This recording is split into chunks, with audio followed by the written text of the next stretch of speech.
கீதம் 143 8ஆம் வசனம் உங்களுக்காக வாசிக்கிறேன்.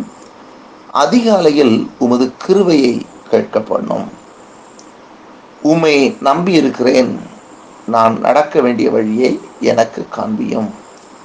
உம்மிடத்தில் என் ஆத்துமாவை உயர்த்துகிறேன். கர்த்தர் நல்லவர். இது சங்கீதம், தாவீதினால் எழுதப்பட்ட சங்கீதம், தாவீதின் சங்கீதம். இதில் அவர் சொல்லுகிறார், அதிகாலையில் உமது கிருபையை கேட்க பண்ணும். ஆண்டவருடைய கிருபையை சார்ந்திருக்கக்கூடிய சங்கீதக்காரன் சொல்கிறார், அதிகாலையில் உமது கிருபையை கேட்க பண்ணும். உம்மை நம்பி இருக்கிறேன். நான் நடக்க வேண்டிய வழியை எனக்கு காண்பியும் என்று சொல்லி அவர் கேட்கிறதை நாம் பார்க்கிறோம். ஏனென்றால் பவுல் சொல்லுகிறார், ஜீவனை பார்க்கலாம் உடைய கிருபை நல்லது என்று. இந்த கிருபையை புரிந்து கொண்ட தாவீது ஆண்டவரிடத்தில் கேட்கிறார், அதிகாலையிலே உங்கள் கிருபையை கேட்கப்படும் என்று சொல். ஏனென்றால் ஆண்டுடைய கரத்துல, ஆண்டுடைய கண்களிலே பரிசுத்தவான்களுக்கெல்லாம் கிருபை கிடைத்ததை நாம் வேதத்திலே பார்க்கிறோம். நோவாவுக்கோ கர்த்தருடைய கண்களிலே கிருபை கிடைத்தது என்று பார்க்கிறோம். ஆகவே உலகம் முழுவதையும் அழிக்கும் பொழுது நோவாவுடைய குடும்பமும் அழிக்கப்படாமல் பாதுகாக்கப்பட்டார்கள். ஆபிரகாமுக்கு கர்த்தருடைய கண்களில் கிருபை கிடைத்தது. யோசேப்புக்கு கர்த்தருடைய கண்களில் கிருபை கிடைத்தது. மோசேக்கு ஆண்டுடைய கண்களில் கிருபை கிடைத்தது. ஆகவே அவர் கேட்டார், ஆண்டவரே அப்படியே கிருபை எனக்கு வேணும்னு சொல்லி கேட்கும்போது ஆண்டவர் கிருபை கொடுத்ததுனால மோசே ஆண்டவருடைய பின்பகுதியை பார்க்க முடிந்தது. தேவ கிருபை எவ்வளவு முக்கியம் என்பதை அவர் தாவீது அறிந்தபடினால அவர் கேட்கிறார், அதிகாலையில் உமது கிருபையை கேட்கப்படணும். இன்னைக்கு அந்த கிருபை தான் நம்மளை ரட்சிப்புக்குள்ள நடத்துகிறது.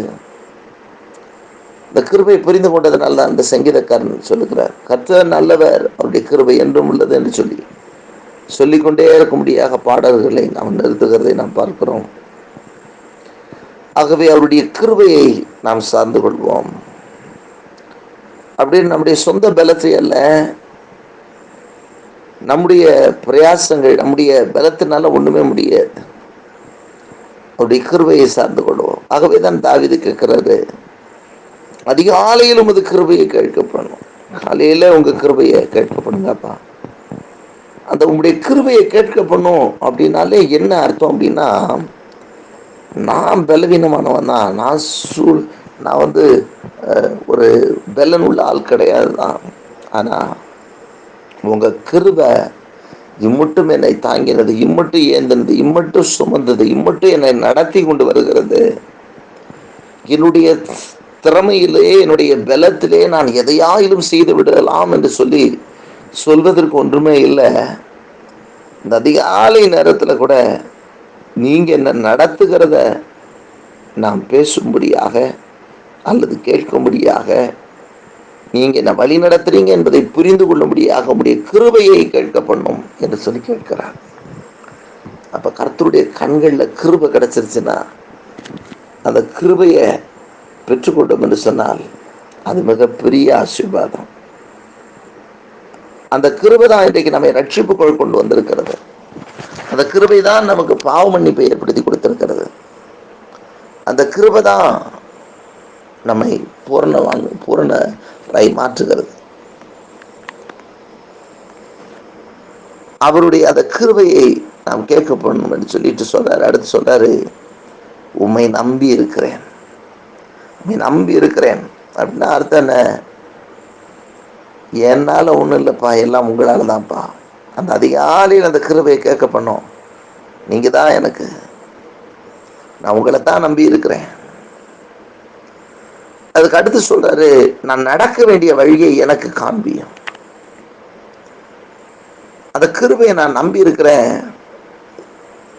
உங்களை நான் நம்பி இருக்கிறேன். நான் நடக்க வேண்டிய வழிய மிகப்பெரிய ஒரு ராஜா ஆண்டவரிடத்துல கேட்கிறார், இன்னைக்கு என்ன செய்யணும்? அந்த கிருபை தாங்கப்பா. நான் செய்ய வேண்டியதை அறிந்து செய்வதற்கான கிருபை எனக்கு தாங்க. நான் நடக்க வேண்டிய வழிய எனக்கு காண்பீங்க. நான் என்ன செய்யணும்னு எனக்கு காண்பீங்க. கர்த்தருக்கு மகிமை உண்டாகட்டும். இன்றைக்கு ஆண்டவர் நம்மிடத்திலே அவர் எதிர்பார்க்கிறார். நான் என்ன செய்யணும், நான் என்ன பண்ணணும், அது நீங்க எனக்கு காமிச்சா அது நலமா இருக்கும். ஆண்டவர் நமக்கு காமிச்சு நம்ம அதில் நடக்கும் பொழுது அது ஒரு பெரிய ஒரு சந்தோஷம். அது மிகப்பெரிய ஒரு சந்தோஷம். ஆண்டவர் காண்பிக்கிறத, ஏன்னா இயேசு பாருங்க, அவர் சொல்லும்போது சொல்றார், என் பிதா எனக்கு என்ன சொன்னாரோ அதன்படி நான் செய்கிறேன். என்னுடைய சுயமா நான் எதையும் செய்யறது கிடையாது. அவர் எனக்கு என்ன காண்பிக்கிறாரோ அதை நான் இந்த பூமியில் நிறைவேற்றேன். அருமரிச்சர் இயேசு கிறிஸ்து இதெல்லாம் அவர் சொல்லுகிறதை நம்ம பார்க்கிறோம். தாவீதும் அது கேட்கிறாரு, நான் நடக்க வேண்டிய வழியை எனக்கு காண்பீங்கப்பா. நான் எங்க போகணும், என்ன செய்யணும் எனக்கு காமிச்சிங்கன்னா அது நல்லது. அதனால இந்த அதிகாலையில உம்முடைய கிருபைய நான் கேட்க வந்திருக்கிறேன். உம்மிடத்தில் என் ஆத்துமாவை உயர்த்துகிறேன். என் ஆத்துமாவை உம்மிடத்தில் உயர்த்துகிறேன் அப்படின்னா உம்மாலே என் ஆத்துமா பிழைக்கிறது என்பது அர்த்தம்.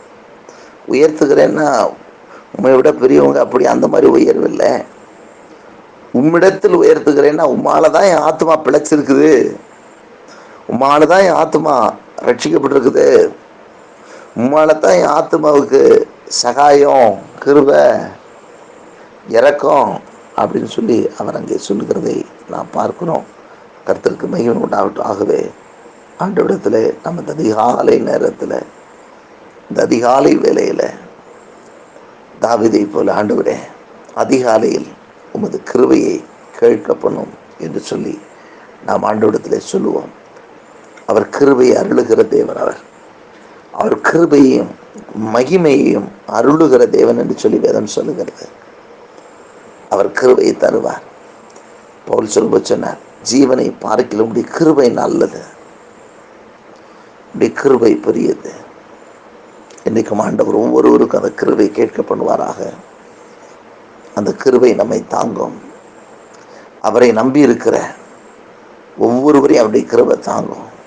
இன்றைக்கு அவர் நாம் நடக்க வேண்டிய வழியை காண்பித்து நம்மை ஆசீர்வதிப்பார்.